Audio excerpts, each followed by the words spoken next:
Bonjour à tous. Bonjour à tous. J'espère que vous allez bien, que vous passez un bon mois de juillet. Donc, avant de commencer, comme d'habitude, on attend 2 minutes le temps que tout le monde puisse arriver.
Ok, on est parti. Eh bien, écoutez, bonjour à tous. Je suis ravi que vous soyez connectés ce soir pour suivre ce webinaire. Donc, ce webinaire a pour thème LinkedIn au service de votre activité d'avocat. Donc, je me présente, je m'appelle Valentin Tonti-Bernard pour ceux qui ne me connaissent pas. Je suis le président et cofondateur avec mon associé Jérôme Uturi société Anomia.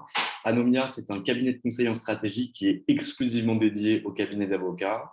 Nous intervenons sur 3 types d'opérations ou 3 types de services que sont la formation business, le coaching business, ainsi que des missions de conseil en stratégie. Donc, je referme cette parenthèse, la présentation est faite. Et aujourd'hui, on va traiter ensemble d'un sujet qui a l'air de vous intéresser, étant donné que vous êtes là. Je suis désolé pour la lumière, mais je ne peux pas faire autrement, donc je vous prie de m'excuser, qui est LinkedIn au service de l'activité d'avocat. Alors, pourquoi on a mis en place ce webinaire? Pour une raison simple, c'est qu'il nous a été demandé par beaucoup d'avocats. Ce webinaire, contrairement aux autres, si vous en avez déjà vu, va être un webinaire extrêmement pratique, c'est-à-dire que je vais partager mon écran avec vous pour vous montrer en gros ce que je mets en place, comment je fonctionne, et on va discuter ensemble de 5 étapes. La première étape, ça va être vraiment de stratégie sur LinkedIn que vous allez devoir mettre en place par rapport à ce que vous souhaitez. On utilise LinkedIn pour différentes choses. On peut l'utiliser pour toucher des apporteurs. On peut l'utiliser pour toucher directement des cibles. On peut l'utiliser pour recruter des futurs talents qui vont servir à notre activité. Mais ce qui est sûr et certain, c'est qu'on ne peut pas faire les 3 à la fois. Donc, c'est-à-dire que votre LinkedIn va devoir vous servir à quelque chose et on va décrypter ensemble le choix que vous allez faire et surtout comment vous allez le mettre en place. La deuxième chose qu'on va faire, c'est qu'on va devoir définir une cible et créer un réseau qui va être en corrélation avec sa cible. Je vois beaucoup de choses qui se font chez les avocats. Je prends les avocats comme exemple à chaque fois, mais on voit ça chez beaucoup d'autres professionnels également, où finalement, on a du contenu qui est publié, des posts qui sont mis en place, etc.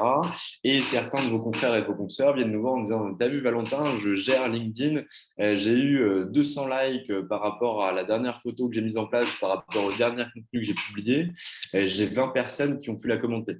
D'accord, mais ça, ce n'est pas un indicateur de réussite. Ça prouve uniquement que vous êtes quelqu'un d'apprécié sur les réseaux, que votre contenu peut plaire à différentes personnes. Mais ce qui va être pertinent de suivre, c'est qui sont ces personnes-là. Parce qu'en fait, si vous êtes avocat en droit fiscal, que vous intervenez exclusivement dans la région, allez, on va prendre une région d'été, une région sympa, on va prendre la région Aquitaine. Si vous intervenez uniquement en tant qu'avocat fiscaliste dans la région Aquitaine et que vos clients, ce sont majoritairement, ou en tout cas ceux que vous ciblez, des dirigeants d'ETI, et que vous vous rendez compte que sur vos postes à destination de ces dirigeants ETI, vous avez vos confrères, votre femme, votre mari, votre frère, votre sœur, vos copains de fac, et des garagistes, des médecins et des architectes qui viennent aimer et partager et commenter ce que vous faites, ça n'a strictement aucun. C'est-à-dire que si vous utilisez LinkedIn comme nous on l'utilise, c'est-à-dire pour aller chercher de la clientèle et pour travailler la notoriété, que votre réseau doit être constitué exclusivement ou quasi exclusivement de vos cibles. Si on a d'autres personnes que vos cibles qui viennent liker et commenter, on va trafiquer entre guillemets l'algorithme. C'est-à-dire que l'algorithme va se dire OK, 20 avocats viennent de liker ce que je viens de faire. Ça signifie que ce post intéresse les avocats. Et donc, le post va être poussé aux avocats et ne va pas être poussé à vos cibles. Donc, en fait, on vient biaiser l'algorithme, on vient biaiser vos résultats et surtout, on vient vous couper l'herbe sous le pied par rapport à la stratégie que vous aviez envie de mettre en place. Donc ça va être super important. Donc ça va être la deuxième phase. Ça va être vraiment définir sa cible et justement aller avoir un réseau qui correspond à la cible qu'on a envie de toucher. Donc ça, je vous montrerai comment le faire. Dès que j'aurai fini mon petit plan et ma petite présentation, je vous partagerai mon profil LinkedIn perso pour que derrière, vous voyez mes chiffres, comment ça fonctionne, etc. Donc j'essaierai de vous donner le maximum. Si vous avez des questions, j'y répondrai en fin de webinaire pour une raison simple, c'est que je suis quasiment aveugle et en temps réel, je ne peux pas lire les questions que vous écrivez. Donc, je vous prie de m'excuser. Ça aurait été beaucoup plus interactif si on pouvait fonctionner comme ça, mais malheureusement, ce n'est pas le cas. Donc, première phase, on va voir pourquoi on utilise LinkedIn. Deuxième phase, on va ajouter des cibles qui rentrent finalement dans notre réseau pour réussir à les toucher. La troisième phase, ça va être de se poser des questions parce qu'en fait, LinkedIn en tant que tel n'est pas une fin en soi. C'est-à-dire qu'on vient vous parler de référencement naturel, on vient vous parler de site internet, on vient vous parler de formation, notamment de webinars, et on vient vous parler de LinkedIn, comme si c'était finalement des outils objets qui fonctionnaient en silo. Sauf que c'est absolument pas le cas et je suis persuadé que vous le savez. Mais en fait, il va bien falloir comprendre ce qu'on va rechercher à faire avec LinkedIn. Est-ce que ça va venir dans un premier temps, dans une stratégie de notoriété? Stratégie de notoriété, c'est je veux être identifié par ma cible comme étant un expert ou en tout cas une personne qui peut répondre à ces enjeux actuels ou futurs. Donc ça, c'est vraiment la stratégie de notoriété qui va nous permettre de toucher finalement les cibles qu'on a envie de toucher. Donc on peut se comporter comme ça sur LinkedIn, c'est-à-dire on fait de la notoriété. On peut arriver à une seconde phase où finalement les cibles qu'on cherche à toucher ont déjà entendu parler de nous, elles nous connaissent déjà, elles nous identifient déjà. Et donc là, on va utiliser LinkedIn non plus pour faire de la notoriété, mais LinkedIn pour faire de l'acquisition. C'est-à-dire que dans le funnel d'acquisition, donc un funnel d'acquisition, c'est un triangle dont la pointe est vers le bas, où on a entre 5 et 6 phases selon les modèles, mais on va en prendre 5 pour ce soir. Vous avez les gens qui vous connaissent et qui ont entendu parler de vous. Encore en dessous, donc sur une phase qui est un peu moins large, vous avez les gens qui vous connaissent, qui ont entendu parler de vous, qui s'intéressent à vous. Sur la phase d'après, vous avez les gens qui ont interagi avec vous, donc les leads que vous avez pu obtenir, donc que ce soit une adresse email, que ce soit une réponse à un formulaire, une interaction directe avec vous, un appel, ou finalement vous êtes passé du digital à une relation qui est une relation physique avec la personne que vous avez en face de vous. La quatrième phase, ça va être une phase où le prospect, donc le lead, s'est transformé en client. Et la cinquième phase, je ne sais plus si je suis à 5 ou 6, ça va être aux clients qui sont promoteurs de votre activité, aux clients qui rachètent chez vous, aux clients qui vous sont fidèles. Donc, la petite pointe vers le bas, c'est parce qu'en fait, au vu de tous les gens qui vous connaissent, vous ne pouvez pas signer avec l'ensemble d'entre eux parce que vous n'arrivez pas à tous les convaincre ou à tous les toucher ou à tous répondre à leurs objectifs. Et donc, du coup, la pointe est plus petite vers le bas. Mais le seul et unique objectif, c'est vraiment de faire ce funnel-là. Donc, soit on place LinkedIn tout en haut et on dit, OK, LinkedIn me permet et doit me servir à faire de la notoriété. Donc, amener un maximum de personnes qui sont dans ma cible, qui vont me connaître. Soit on dit qu'il intervient à la deuxième phase et donc il doit transformer les personnes qui me connaissent déjà en ligne. OK?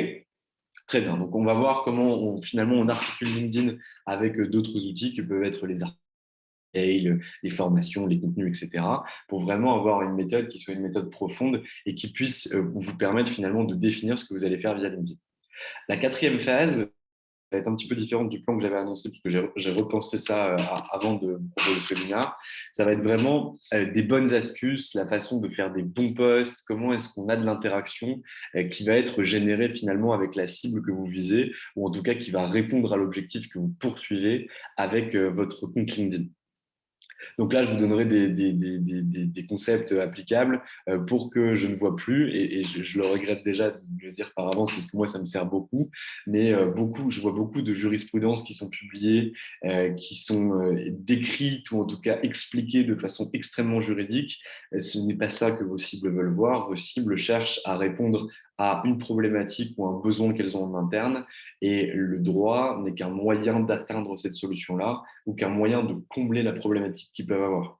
Donc, il faut toujours des choses très simples, très transparentes, très objectives, très opérationnelles et très activables. Si ce n'est pas le cas, derrière, vous n'aurez aucune interaction et vos posts resteront lettres mortes et n'auront aucun impact.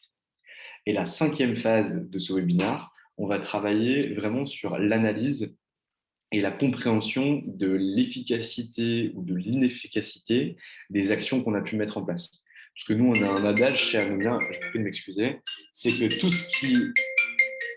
ce qui n'est pas mesuré n'existe pas. Donc, on va devoir mesurer l'ensemble des actions qu'on va mettre en place pour voir si oui ou non, derrière, ce qu'on a essayé de réussir à faire a fonctionné ou n'a pas fonctionné. Et en fonction des résultats qu'on va avoir, on va pouvoir transformer l'essai, c'est-à-dire modifier la stratégie qu'on met en place et transformer notre acquisition ou notre notoriété. OK, alors immédiatement, je passe mon écran en mode… alors, comment je vais faire ça? Alors, attendez, excusez-moi. Hop, j'ai pas ouvert ma page au préalable. Quelle faute grave. Donc, je suis désolé, hein, comme je vous le disais, je suis quasiment aveugle, donc je vais me mettre très très près de l'écran pour pouvoir vous partager mon écran.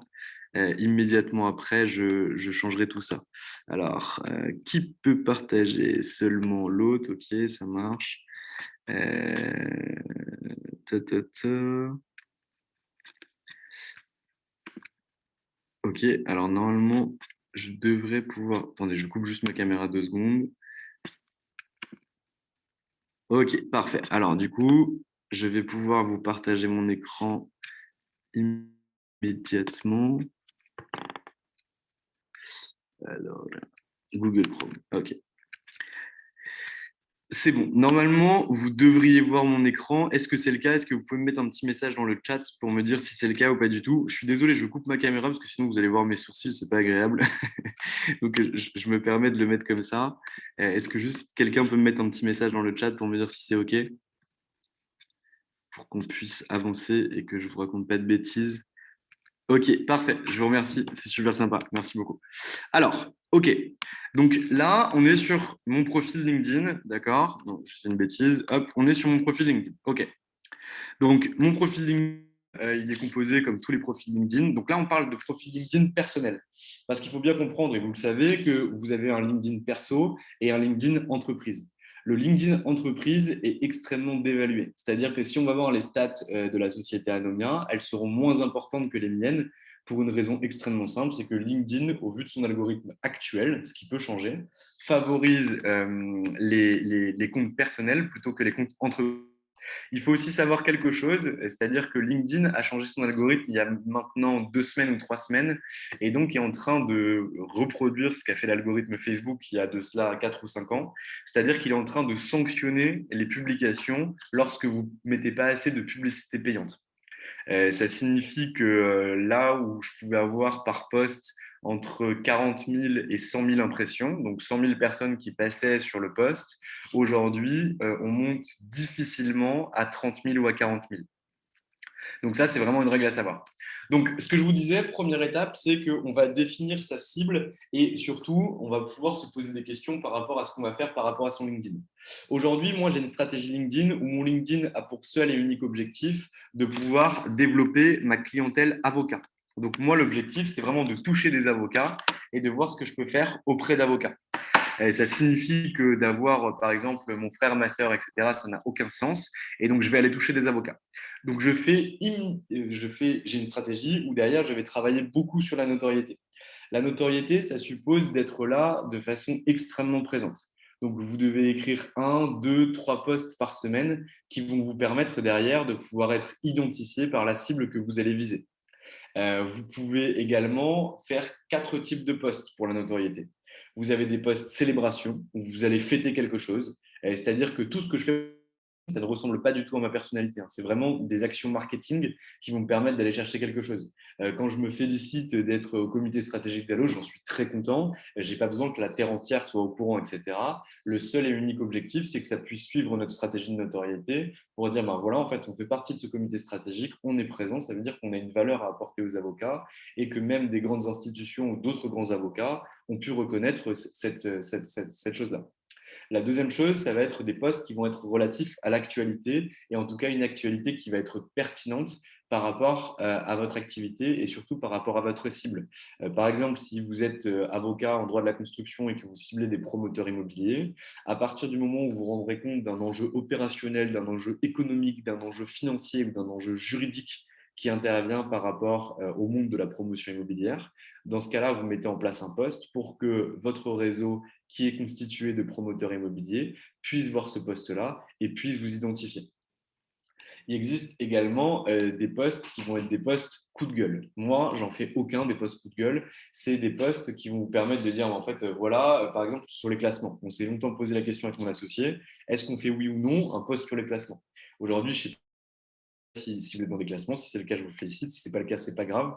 Ça n'a aucun sens. J'ai l'impression que l'ensemble des avocats de tous les barreaux de France apparaissent sur des classements parce qu'ils en existent à foison. Et j'avais vu un post d'un mec qui s'appelle Xavier Gattano, je crois, et si j'écorche pas son nom, je m'en excuse si c'est le cas, et qui avait mis je crois que la meilleure chose, c'est de ne pas être dans les classements, ça vous rend encore plus exceptionnel.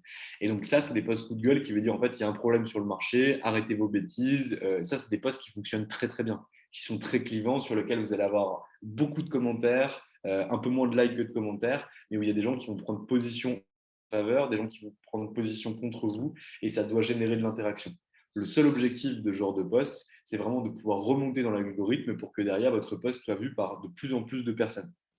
L'objectif, c'est vraiment de pouvoir attirer ces personnes pour vous ajouter dans votre réseau et qu'elles puissent voir les posts suivants. Ce n'est pas forcément qu'elles puissent voir que vous êtes quelqu'un de clivant et que derrière, finalement, vous allez poser des difficultés sur le marché. Et la quatrième typologie de poste que vous allez avoir, c'est vraiment un poste d'information. Moi, j'en fais assez souvent. C'est des postes où finalement, on va donner des données marché, on va donner des données sur des choses qui ont fonctionné, qui n'ont pas fonctionné, notamment sur le contenu marketing ou sur des choses comme ça. Donc ça, c'est vraiment si vous souhaitez mettre en place de la notoriété auprès de votre réseau. La notoriété, c'est quelque chose qui est nécessaire dans un premier temps pour finalement attirer un certain nombre de cibles autour de vous et ensuite passer à l'acquisition. Vous pouvez sur LinkedIn commencer par une stratégie de notoriété pour être identifié et dans un second temps, passer sur une stratégie d'acquisition. Ce n'est pas quelque chose qui est incompatible. Si votre objectif, c'est plutôt de toucher non pas des clients, mais des apporteurs d'affaires, dans ce cas-là, on va avoir une stratégie qui va être assez similaire, mais qui ne va pas être axée sur le client final, mais sur l'apporteur d'affaires. La stratégie se transpose par analogie de façon assez bien faite à 90%. S'il y en a qui souhaitent derrière toucher des apporteurs d'affaires ou en tout cas toucher des intermédiaires, il n'y a pas de difficulté, on pourra en parler a posteriori ou dans un mail, parce que c'est des cas bien particuliers et je ne veux pas faire de généralité par rapport à ça. Le troisième objectif que j'avais envisagé par rapport à votre profil LinkedIn, c'était de pouvoir recruter. Aujourd'hui, le recrutement, notamment au sein des cabinets d'avocats, c'est un sujet clé qui doit vraiment être pris à bras le corps. Et aujourd'hui, lorsqu'on veut toucher des collaborateurs, des associés, des assistants, on doit se comporter comme avec nos clients. C'est-à-dire qu'il faut aller les chasser. Le simple fait de mettre une offre d'emploi sur Village de la Justice, sur le profiler, sur la page de votre cabinet d'avocat, sur votre site internet, etc., ne suffit plus. Il faut aller draguer, entre gros guillemets, ces collaborateurs, leur montrer ce que vous allez pouvoir leur apporter, s'intéresser à eux et pouvoir avancer avec eux. On a des avocats au sein de nos clients qui utilisent leur profil LinkedIn uniquement pour aller chercher des talents parce qu'ils ont compris que c'était la clé et ils ont décidé de l'utiliser à ce dessein parce que derrière, ils utilisaient d'autres moyens d'acquisition dont LinkedIn ne faisait pas partie pour aller les chercher. Ok, donc ça, c'est vraiment un choix que vous avez à faire avant de commencer quoi que ce soit sur LinkedIn. C'est-à-dire que si vraiment vous voulez avoir une bonne stratégie et que celle-ci fonctionne, il faut choisir l'un de ces trois axes principaux. Sinon, derrière, vous n'aurez aucun résultat parce qu'on ne peut pas faire tout à la fois. Donc, c'est vraiment à vous de choisir ce que vous voulez faire. je mets un petit bémol à ce que je viens de dire, c'est-à-dire que si vous utilisez LinkedIn pour faire de la stratégie, qu'ensuite vous passez sur de l'acquisition et qu'une fois de temps en temps, vous relayez une offre d'emploi via cette page-là, ça ne va pas tuer votre activité, ça ne va pas tuer votre stratégie. C'est lorsque la stratégie est trop générale et qu'elle ne s'adresse pas à une cible déterminée que là, on commence à rencontrer des difficultés. Deuxième chose, et je descends dans la granularité par rapport à cette première étape, ça va être vraiment, enfin à la deuxième, du coup je passe sur la deuxième étape, pardon, à la définition de la cible. La définition de la cible sur LinkedIn va être quelque chose qui va être extrêmement pertinent. Pour une raison simple, c'est que là, vous voyez en dessous de ma photo, et ce qui est écrit, c'est Valentin Tonti-Bernard, donc ça c'est mon nom, c'est cofondateur et président de la société Anomia, entrepreneur. Vous voyez, moi, c'est super mal fait.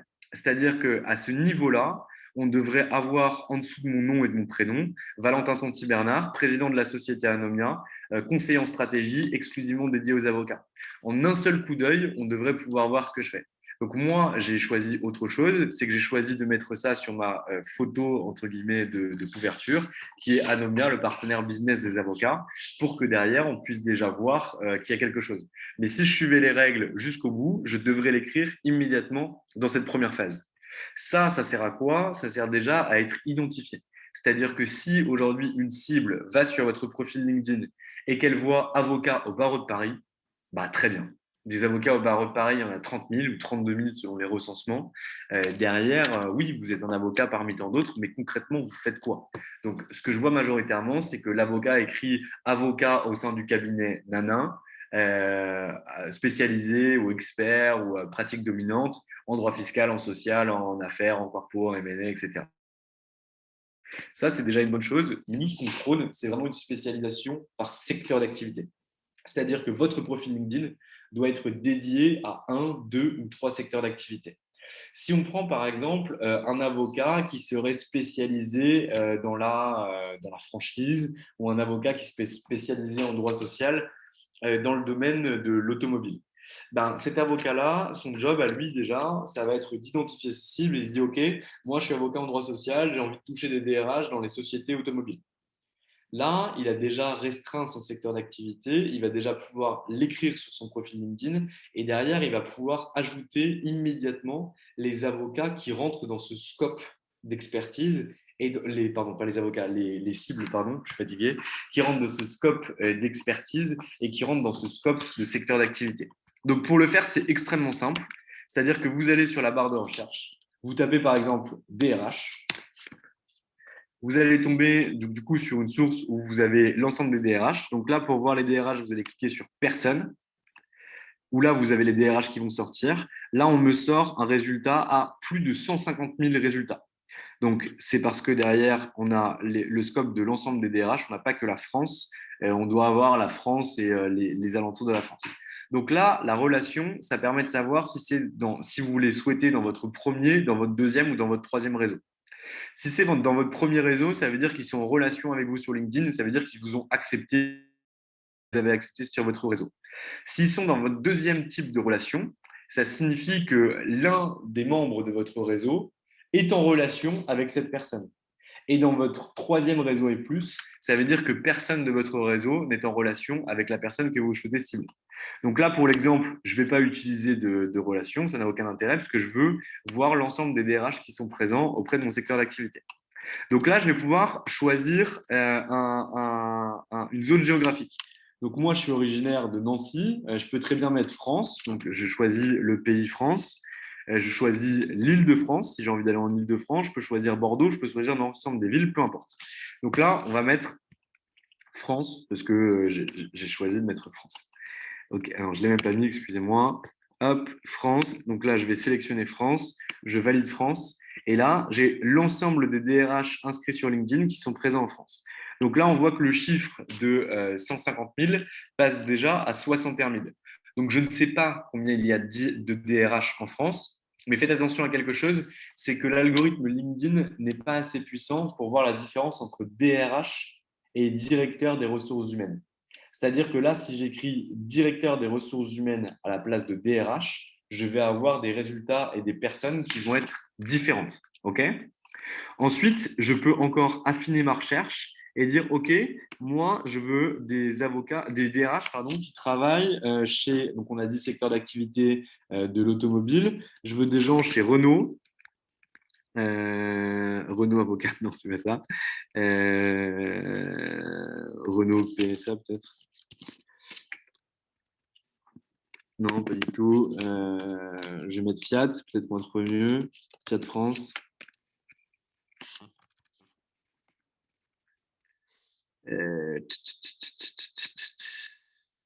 Fiat professionnel, entreprise industrielle, nanana, nanana. Bon, je ne vois pas, il faut réussir à le faire. Là, je ne peux pas me mettre aussi longtemps, mais en tout cas, vous pouvez trouver les sociétés, elles sont toutes dessus. Hein. C'est-à-dire que les sociétés automobiles ou d'autres sociétés y sont également. Je ne sais pas, on peut prendre des cabinets d'avocats si vous voulez, on peut mettre EY, société d'avocats, on va les trouver derrière. Donc, le DRH de EY, société d'avocats, n'a aucun intérêt. Mais en tout cas, toutes les grandes entreprises ou même les entreprises à faire un peu de chiffres sont sur LinkedIn. OK. Donc, très bien. Donc, vous pouvez sélectionner également par typologie d'entreprise et vous pouvez aller voir filtre, c'est-à-dire que vous pouvez sélectionner sur l'âge des gens, sur la taille de l'entreprise, etc. Et derrière, vous appliquez votre recherche. Quand vous appliquez votre recherche, vous, votre job, ça va être d'ajouter l'ensemble déjà. Si vous êtes avocat en droit social et que vos cibles sont par exemple les DRH d'entreprise entre 10 et 51 salariés, ben là, dans ce cas, vous allez mettre un effectif, donc dans plus de filtres, et vous allez ajouter de façon pas massive, mais au moins de façon significative, des DRH au sein de votre réseau.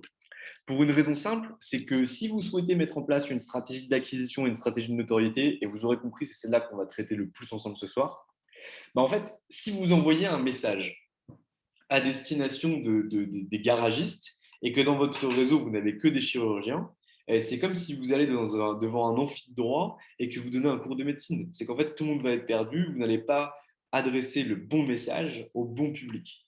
Et en fait, c'est vraiment la difficulté que rencontre grand nombre d'avocats lorsqu'ils utilisent LinkedIn, c'est que derrière, ils n'ont pas une stratégie qui est en corrélation avec le réseau qu'ils ont.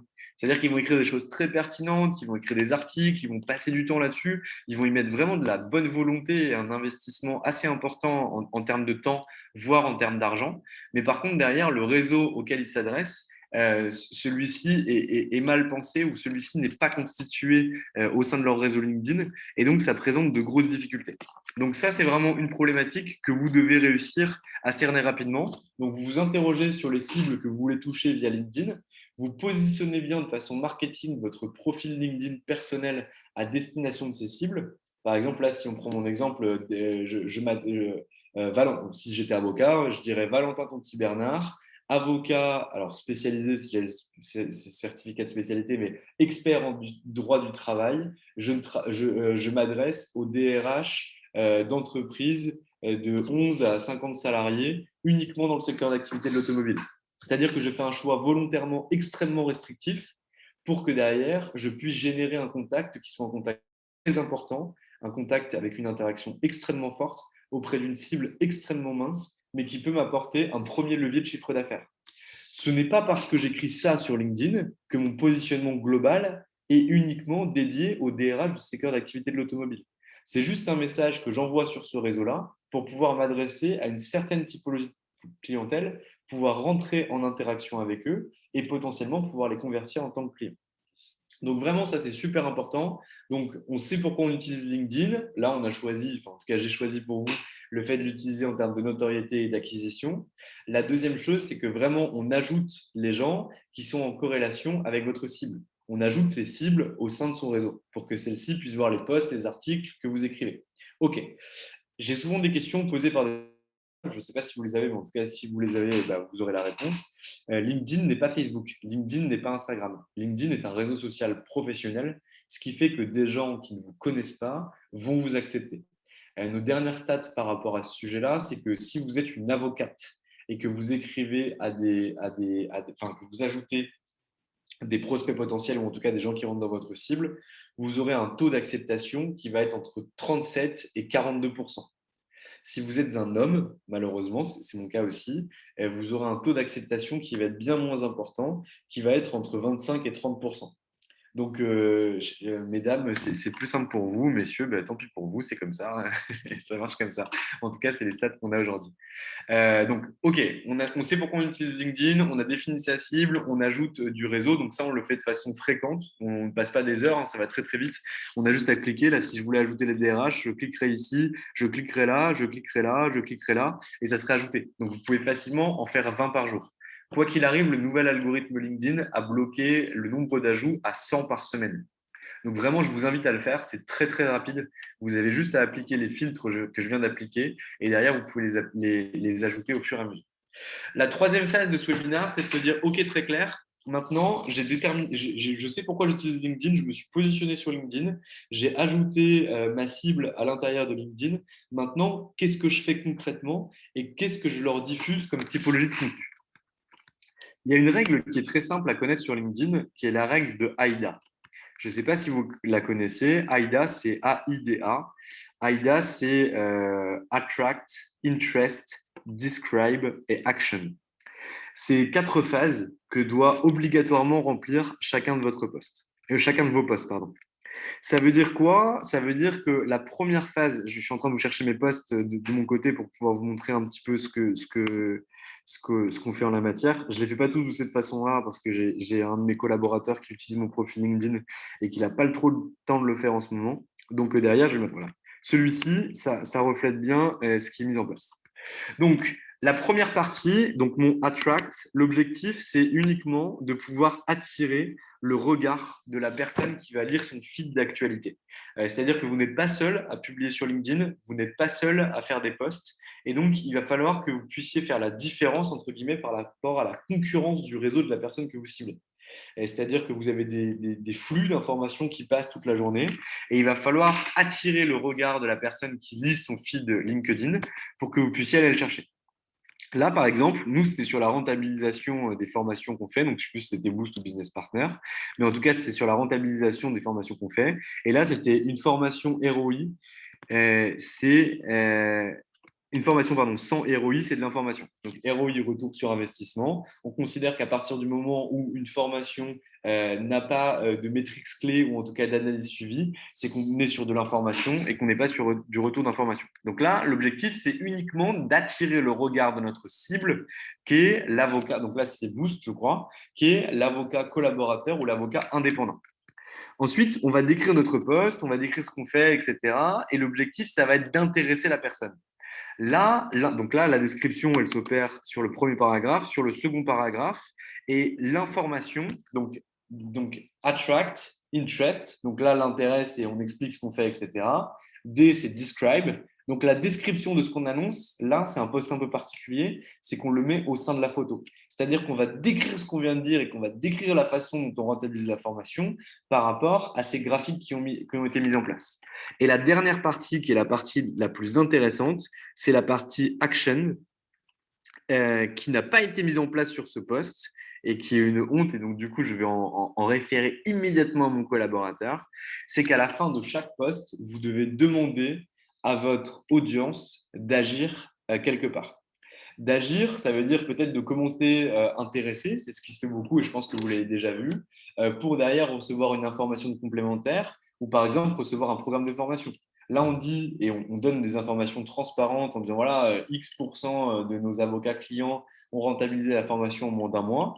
Là, on devrait avoir comme action le fait de pouvoir demander le programme ou le fait de pouvoir recevoir le programme de formation. Là, sur ce poste-là, peut-être que je ne le vois pas, mais je ne crois pas que ça a été fait. Donc là, c'est un manquement de notre part.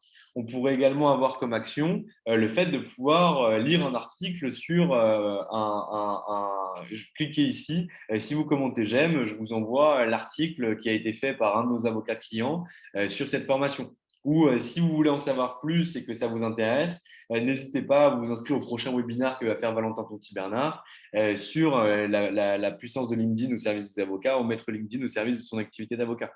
Il faut en fait solliciter une action. Cette action-là, elle va permettre de vous rendre compte quelle cible potentielle s'intéresse à vous et quelle cible potentielle vous devez contacter. Parce qu'en fait, si vous restez là-dessus, La seule chose que vous pouvez faire et que vous pouvez mesurer, c'est le fait que votre réseau LinkedIn est bien composé. C'est-à-dire que là, j'ai touché 4000 personnes et quelques. Moi, ce qui va m'intéresser, ça va être la première phase de gauche. C'est-à-dire quelles entreprises, ou en tout cas quelles personnes travaillent dans ces entreprises, j'ai pu toucher. Donc là, je vois que sur ce poste-là, j'ai pu toucher 31 avocats de chez Gide, j'ai pu toucher 30 avocats de chez Fidal, j'ai pu toucher KPMG Avocat, White Case, Depardieu, Brocas Maffei, j'ai pu toucher le barreau de Paris, donc des avocats qui sont des avocats indépendants qui travaillent au barreau de Paris, j'ai pu toucher CMS, j'ai pu toucher Brodin, j'ai pu toucher Alain Overy. Donc là, c'est ce que j'appelle moi un poste carton plein.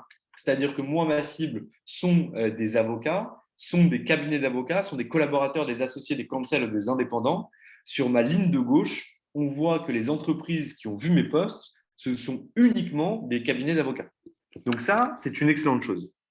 La deuxième chose qui est pertinente de mon côté, ça va être sur la deuxième colonne, ça va être à cet endroit-là. Ça veut dire que 972 personnes qui ont le titre d'avocat ont vu mon poste. Ce qui signifie qu'à l'intérieur de ma cible, en fait, on voit ce que je fais. Ça ne veut pas dire que ce sont les bons avocats qui voient les bons postes, mais en tout cas, ça veut dire que mon réseau est bien constitué, étant donné que je souhaite faire une stratégie de notoriété qui va être complétée par une stratégie d'acquisition sur LinkedIn et que les cibles que je vise moi sont les cabinets d'avocats et les avocats. Donc, quand je vois sur la colonne de gauche que beaucoup de cabinets d'avocats, ou en tout cas l'ensemble des entreprises qui sont situées dans cette colonne de gauche, et vous l'avez vu, sont uniquement des cabinets d'avocats, que le titre des gens qui ont majoritairement vu mes posts sont 972 avocats, je sais que je suis dans le juste.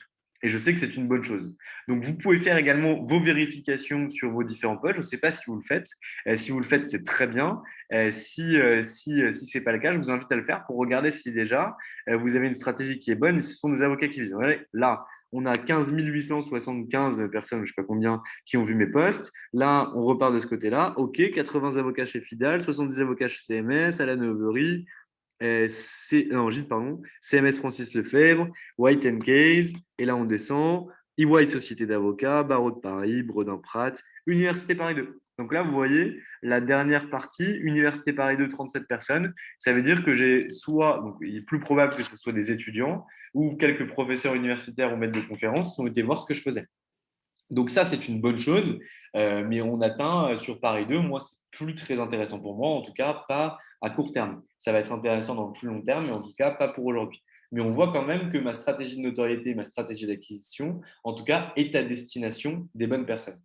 Donc là, j'insiste vraiment, il faut vraiment que vous ayez un modèle qu'on appelle un modèle AIDA, où vraiment vous allez avoir un poste qui va être décomposé en 4 phases, où la première phase, l'objectif, ça va être d'attirer et de retenir l'intention de la personne que vous ciblez. La deuxième phase, ça va être de l'intéresser. Comment est-ce que rapidement, en une ligne ou en 2 lignes, je provoque l'intérêt de la personne qui est en train de dire ce que je fais pour que je puisse, par la troisième phase, qui est la plus longue, décrire ce que je suis en train de dire. Et la quatrième phase, qui est la phase la plus importante et que je n'ai pas faite sur le poste que je vous ai présenté, c'est vraiment de demander une action à la personne qui est en train de lire mon poste.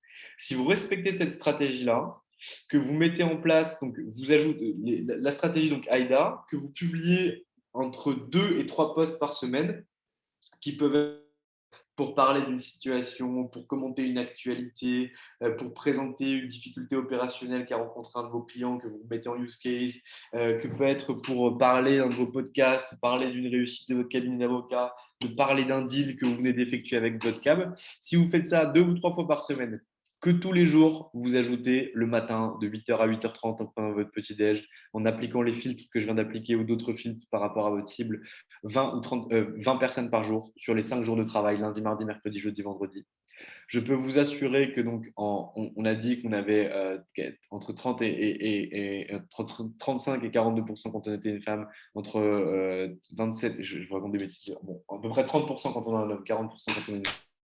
Ça veut dire que si vous faites ça pendant un mois, sur un mois, vous ajoutez 400 personnes. Ça veut dire que sur ces 400 personnes, si vous êtes une femme, vous avez à peu près 160, 170 personnes qui vont vous accepter. Si vous êtes un homme, vous allez avoir 133 personnes qui vont vous accepter ou 140 personnes qui vont vous accepter. Ce sont de très bons ratios. C'est-à-dire qu'en fait, si vous faites ça sur une année, ça veut dire que vous allez pouvoir ajouter 1400 DRH, si vous ciblez les DRH, qui sont dans votre cible. Et donc, si vous écrivez 2 ou 3 posts par semaine à leur destination, je peux vous assurer que vous aurez des résultats. je peux vous assurer qu'en tout cas, vous arriverez à générer des interactions, que vous arriverez à générer des leads et que vous arriverez à générer des clients. C'est un investissement qui est un investissement minime sur LinkedIn. C'est-à-dire que ça peut être filé à un stagiaire, ça peut être filé à un collab, à un service support ou un service associé si vous en avez un au sein de votre cabinet d'avocat. Mais en tout cas, définissez bien la cible à laquelle vous adressez pour ne faire des posts qu'à sa destination. C'est-à-dire, je sais pas, moi je prenais l'exemple souvent d'un avocat fiscaliste qui souhaiterait s'adresser aux pharmacies. Bah, ça, c'est super. Ça veut dire que vous allez donner uniquement des informations à un secteur d'activité que sont les pharmacies, en leur donnant de la valeur ajoutée par rapport au corpo, aux taxes, à la compta, au marché en tant que tel, au rapprochement de pharmacies, aux différentes fusions, aux pratiques de marché, à l'URSSAF et au fisc qui viennent faire des contrôles par rapport au logiciel comptable, etc. Vous leur donnez de la valeur. Et je peux vous assurer que quand vous donnez de la valeur de façon gratuite à un client ou à un prospect, je peux vous assurer que celui-ci vous le rend bien. OK, donc la quatrième phase, ça va être vraiment de s'intéresser. Donc, on a vu pourquoi on utilisait LinkedIn, vous avez fait votre choix. Deuxième chose, c'est qu'on a vu qu'il fallait ajouter des cibles, donc définir sa cible, identifier et ajouter des gens de cette cible-là qui étaient à l'intérieur de votre réseau, pardon, pour que la stratégie que vous mettez en place a posteriori soit efficace. On a vu ensuite que derrière, pour faire des bons posts, pour que derrière vous ayez de l'interaction, etc., il fallait appliquer un modèle qui est un modèle AIDA, donc Attract, Interest, Describe, Action. Maintenant, on va voir la quatrième phase. La quatrième phase, c'est que, OK, LinkedIn, c'est bien, mais vous n'allez pas faire des millions d'euros sur LinkedIn. LinkedIn, c'est un maillon de la chaîne de votre stratégie de notoriété ou d'acquisition. C'est-à-dire que nous, si je vous donne mon exemple, moi, LinkedIn, ça me sert à deux choses. La première chose, c'est que ça me sert à avoir le mail des avocats. Par exemple, je vais prendre un avocat qu'on aime beaucoup, je vais prendre Vincent Le Faucheur, par exemple. Donc, Vincent Le Faucheur, c'est un de nos clients, un avocat qui fait du droit du travail à Paris et qui est spécialisé sur tout ce qui est travail temporaire, tout ce qui est contrat d'intérim, etc. Quand j'ajoute Vincent Le Faucheur et que celui-ci m'accepte sur LinkedIn, moi, j'ai déjà un premier avantage, c'est que je vais pouvoir aller chercher un petit bouton qui s'appelle coordonnées, qui est juste ici, je ne sais pas si vous le voyez sélectionné, et immédiatement, je vais avoir son adresse mail. Donc là, ça va me donner l'opportunité de pouvoir lui envoyer un mail et de pouvoir rentrer en contact avec lui. Deuxième chose, c'est que ce cher Vincent Le Faucheur, en fait, il va voir l'ensemble des posts que je vais pouvoir rédiger, puisqu'en fait, derrière, il fait partie de mon réseau. Donc, ça veut dire que dès que j'écris un post, possiblement, il va être destinataire de ce post. Donc, ça va être la première chose. Une fois que je vois qu'un avocat commence à interagir avec mes publications, qui commence à commenter ce que j'écris, que je vois que son cabinet d'avocat revient de façon extrêmement fréquente sur ce que je suis en train de mettre en place, dans ce cas-là, je vais pouvoir lui pousser du contenu. C'est-à-dire que soit j'ai la possibilité de cliquer sur ce petit bouton-là, bon, je ne vous montrerai pas mes messages, mais de cliquer sur ce petit bouton-là et d'envoyer des messages en disant OK, Vincent Le Faucheur a commenté super intéressant ce dernier podcast, Valentin, ou trop bien cette nouvelle sur la rentabilité de la formation Boost, ou trop bien que vous soyez accessible au FISPL, reconnu toute la formation continue. Donc là, je vois que déjà, il a interagi avec moi. Ça veut dire que possiblement, il y a une brèche. Donc la brèche, ce que je vais faire, c'est que je vais lui écrire un message via LinkedIn en lui disant Salut très cher Vincent, j'espère que tu vas bien, etc. Est-ce que tu serais dispo pour qu'on se fasse un call? Donc en fait, on voit bien que LinkedIn, c'est uniquement un moyen de générer une interaction et que ce n'est pas une fin en soi. Je ne vais pas lui envoyer un devis qui va me signer via LinkedIn, c'est vraiment un moyen d'acquisition. Et après, ce que vous faites le mieux va intervenir, c'est-à-dire qu'en gros, la puissance et la surpuissance d'un avocat aujourd'hui, c'est sa capacité à interagir, à créer de la confiance avec son client, à vendre et à revendre. C'est vraiment votre intuitu personnel fort qui n'est pas à remettre en cause et que vous arrivez très bien à mettre en place. Ce dont vous avez besoin, vous, aujourd'hui, c'est vraiment de pouvoir générer cette interaction-là. Donc, moi, je commence très souvent via LinkedIn. J'écris des posts sur LinkedIn pour travailler la notoriété. Je tag très souvent Anomia pour qu'on puisse voir Anomia à l'intérieur, que les gens qui me connaissent aillent voir ce que fait Anomia pour que derrière, finalement, la notoriété que j'ai pu acquérir, qui est toute petite notoriété, que j'ai pu acquérir sur le marché des avocats, puisse être transférée à la société Anomia. Ça, c'est ce qu'on a mis en place dans le premier temps. Aujourd'hui, Anomia est plus connu que Valentin Tanti-Bernard et j'en suis très satisfait. C'est ce qu'on cherche à faire depuis des mois et des mois, mais c'est un petit peu compliqué. Donc voilà, donc ça, c'est vraiment la première chose. La deuxième chose, c'est que grâce à ça, je réussis à finalement entrer en contact avec des avocats. Ils voient mes posts, ils vont voir notre site internet, ils voient ce qu'ils font, ils regardent nos webinaires, ils regardent nos contacts, etc. Vous en avez été, entre guillemets, bénéficiaire aujourd'hui, puisque vous êtes là sur ce webinaire. Mon profil LinkedIn me sert également à envoyer des contenus où je vais capter finalement de l'information. C'est-à-dire que là, vous vous inscrivez à pardon, un webinaire sur LinkedIn au service des avocats. Très bien. Pour vous inscrire, vous avez dû mettre votre nom, votre prénom, votre email. Ça me permet de dire, OK, Valentin, en fait, les gens que tu cherches à cibler et qui sont intéressés par les sujets que tu proposes sont telle personne, telle personne, telle personne. Ça, c'est vraiment de l'information en or. Ça signifie, en fait, soit vous vous rendez compte que vous arrivez à toucher les bonnes personnes, soit vous n'arrivez pas à toucher les bonnes personnes. Je prends un exemple juridique. Si aujourd'hui, vous faites, je sais pas moi, du corpo, vous faites un webinaire ou une formation sur le pacte d'actionnaires pour les entrepreneurs de la tech qui sont à Station F. OK. Mais en fait, si vous publiez un webinaire sur le sujet et que vous vous rendez compte que les seules personnes qui sont inscrites, ce sont vos confrères, des élèves avocats, des dirigeants de sociétés, je sais pas moi, de chaudronnerie et vos camarades de fac, en fait, vous vous êtes planté. Ça signifie qu'il y a un problème quelque part. Le problème, c'est soit que votre réseau n'est pas composé de vos cibles. Donc, dans ce cas-là, en fait, vos cibles n'ont pas été bénéficiaires de ce contenu à valeur ajoutée que vous allez leur proposer. Soit le titre n'était pas suffisamment accrocheur ou était trop juridique pour pouvoir les intéresser. Soit ça ne les intéresse tout simplement pas. Soit ils ne regardent pas de webinaire. Et donc, en fait, il faut se poser des questions.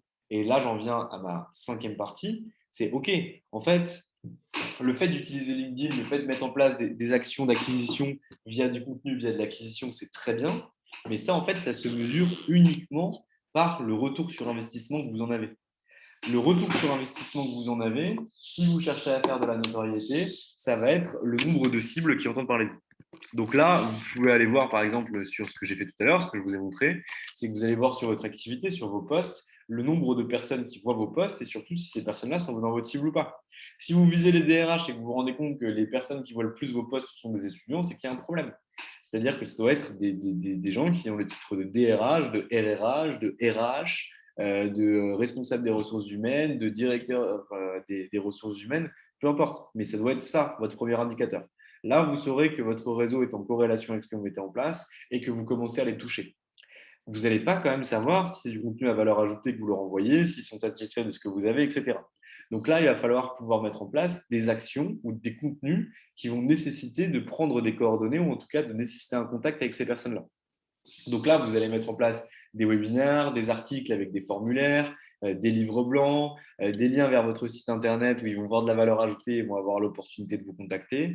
En gros, vraiment, l'objectif, c'est de les faire passer à je connais le cabinet XYZ, je connais maître XYZ. Maintenant, je m'intéresse à ce qu'il fait et ensuite, il m'a suffisamment donné de valeur pour que je puisse rentrer en contact avec lui. Nous, ce qu'on met en place, c'est très simple, c'est qu'à chaque fois qu'on met en place ces actions, on doit derrière collecter de l'information, par exemple vos noms sur les webinaires. On se dit, OK, pour un webinaire sur LinkedIn qu'on fait à proximité de la fin juillet, début août, on sait qu'on ne va pas avoir des millions d'avocats qui vont être présents. Bon, OK. Est-ce que Valentin va devoir perdre 2 heures à pouvoir bosser son webinaire, à le diffuser, à le créer et derrière à l'animer? OK, bon, on estime que 2 heures de Valentin dans la société, ça vaut, je vous raconter des bêtises, ça vaut 200 euros. Donc 2 heures, ça vaut 200 euros. Donc on va faire 200 euros plus 200 euros, ça fait 400 euros. OK. Donc ça veut dire que ce qu'on doit retirer de ce webinaire ou de cette action qu'on a mis en place sur LinkedIn, c'est finalement un total supérieur à 400 euros. Parce qu'en fait, si ce n'est pas le cas, ça veut dire que tout ce que j'ai mis en place là, en fait, c'est de l'argent. Donc, on a des ratios qui sont faits sur nos webinaires. On dit OK. Donc, on sait que pour, je ne sais pas moi, 30 personnes inscrites, on arrive à avoir a posteriori du webinaire 5 personnes qu'on va avoir au téléphone et que notre taux de conversion est à 40%. Donc là, on va se dire OK, 40% de 5, ça fait 2 personnes. Ça veut dire que pour le webinaire qui va être créé par Valentin, il y a eu 50 inscrits dessus. On sait que sur ces 50 inscrits-là, on va avoir 10 coups de fil. On a un taux de conversion à 40%. Ça veut dire que Valentin va convertir 4 personnes. Donc, en fait, j'ai utilisé 400 euros de façon initiale. Je vais réussir sur les statistiques que je tiens à transformer 4 personnes. 4 personnes, le produit le moins cher qu'on ait chez Adonia, c'est la formation Boost à 1 200 € hors taxe par avocat. Et on a une autre formation qui est destinée aux associés à 2 900 € hors taxe par avocat. On sait que possiblement, le chiffre d'affaires le plus bas qu'on va pouvoir réaliser grâce à ces 400 € investis va être un chiffre de 4 800 € hors taxe. Donc, on estime que ce coût d'acquisition client est inférieur à 10% du chiffre d'affaires qu'on va pouvoir générer a posteriori grâce à cette action d'acquisition. Et donc, on considère que c'est un bon moyen d'acquisition. C'est vraiment à vous, si vous voulez, de suivre et de chiffrer tout ce que vous mettez en place, de définir des objectifs. Parce qu'en fait, si on se rend compte à l'inverse, que en fait, ça va coûter 400 € de le mettre en place, etc. Et que sur le webinaire que j'ai créé sur LinkedIn en août, là, en fait, je voulais avoir 50 inscrits, finalement, j'en ai eu que 10. Ah bah, c'est déjà un peu plus chiant. Et puis finalement, sur les 10 coups de fil que je devais avoir, j'en ai eu 0. En fait, il y a quelque chose qui n'a pas marché. Donc, on sait que c'est un échec. Maintenant, il faut qu'on comprenne pourquoi c'est un échec. Est-ce que c'est le thème qui n'est pas intéressant? Est-ce que c'est la façon de le présenter? Est-ce que c'est l'heure qui n'est pas intéressante? Est-ce que c'est le fait qu'on soit sur juillet-août? Est-ce que ça n'intéresse personne, donc ce n'est pas assez ciblé? En fait, on va développer un certain nombre d'hypothèses qu'on va utiliser pour la suite. C'est-à-dire qu'en fait, moi, je saurais que j'espérais avoir 90 personnes inscrites sur ce webinaire. Ce soir, j'en ai pas eu autant que ça. Je crois que j'en ai eu 75 ou 76. Donc, ce n'est pas un énorme échec. Mais en tout cas, je saurais que l'année prochaine, à la même période, lorsqu'on sera sur un mois de juillet-août, en fait, j'aurai des objectifs qui seront bien moins importants. Et si ça ne rentre pas dans mes objectifs, je ne le ferai pas pour que derrière, je puisse conserver une corrélation. Donc là, c'est vraiment super important que vous puissiez mesurer tout ce que vous mettez en place. Et les mesures sur LinkedIn, ça va être au nombre d'impressions, au nombre d'interactions que vous allez pouvoir générer via LinkedIn et au nombre de rendez-vous que vous allez pouvoir générer via LinkedIn. Si vous vous dites aujourd'hui, OK, moi je vais faire le test, Valentin, il a l'air de raconter beaucoup de bêtises, mais en tout cas, il a dit des trucs qui étaient assez intéressants. Je vais faire un test sur LinkedIn pendant 3 mois. Donc pendant 3 mois, je vais m'engager chaque jour à ajouter 20 personnes, du lundi au vendredi, qui rentrent à l'intérieur de ma cible. Sur chaque mois, je m'engage à publier 10 posts.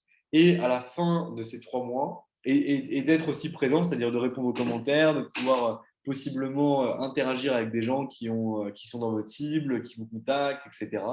Si au bout de ces 3 mois, je n'ai pas récupéré dans une phase de test au moins 10 prospects et au moins 4 clients, en fait, j'estime que je n'ai pas compris ou j'estime que ça n'a pas marché ou que ce n'est pas mon truc ou que ça ne correspond pas à ma typologie de clientèle. Et donc, dans ce cas-là, j'avise. Est-ce que j'arrête? Est-ce que je transforme? Est-ce que je donne ça à un collaborateur? Parce qu'en fait, si c'est moi, ce n'est pas rentable, mais si c'est un collab, ça devient rentable. Donc, qu'est-ce que je fais? En fait, vous devez toujours avoir cet esprit analytique. Vous devez toujours suivre vos chiffres et suivre ce que vous mettez en place, ainsi que vos actions, pour voir si oui ou non ça va être pertinent. En fait, sans ça, vous n'aurez que l'instinct, et l'instinct, ça ne suffit pas. Donc, voilà ce que j'avais à vous dire sur LinkedIn et comment mettre LinkedIn au service de votre activité d'avocat. Donc, on a vu 5 phases. Donc, je vais vous faire une petite conclusion parce que la petite conclusion est de mise. Donc, je vais juste arrêter de partager mon écran. J'ai cru que j'étais en muet aussi, donc catastrophique. Je vais juste arrêter de partager mon écran. Hop, arrêter le partage. Alors, où c'est? Et après, je prendrai bien sûr vos questions si tant est que vous en ayez quelques-unes. Euh, Partager l'écran, non. Médecin. Ok, bon, j'arrive pas à arrêter le partage, c'est pas grave, on va rester là-dessus, pas de souci.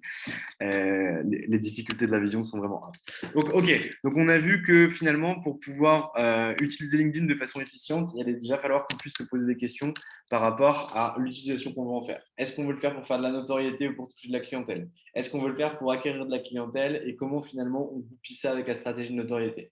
Est-ce que notre objectif, ça va être d'aller toucher des apporteurs d'affaires ou est-ce que notre objectif, ça va être de recruter? Voilà les 3 grands objectifs, nous, qu'on arrive à identifier. Si vous en avez d'autres, ainsi soit-il, faites-en d'autres.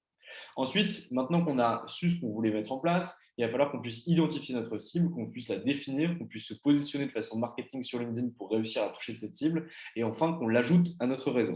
Ok, très clair. Deuxième phase. Troisième phase, c'est OK, mais en fait, sur LinkedIn, il existe des règles, il existe des codes, il existe un algorithme.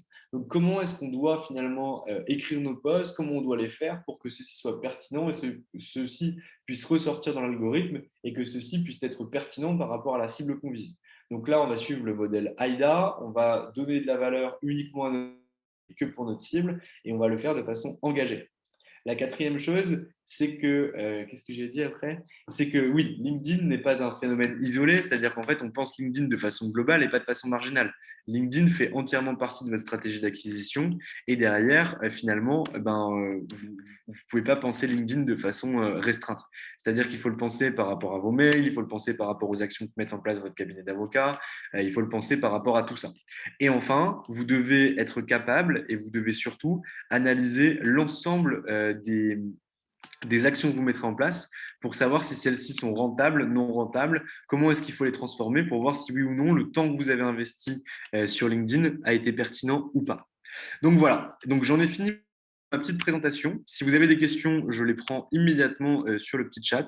Et en tout cas, j'espère que ce webinaire-là vous a plu. Si vous avez besoin de quoi que ce soit, vous pouvez nous contacter du coup, via LinkedIn si vous le souhaitez ou via notre site internet. On a fait d'autres types de contenus qui seront, je l'espère, assez intéressants et que vous pourrez aller voir. Si vous n'avez pas de questions dans les 10 secondes, je vous souhaite à tous une excellente soirée, un très bel été et une très belle pause estivale.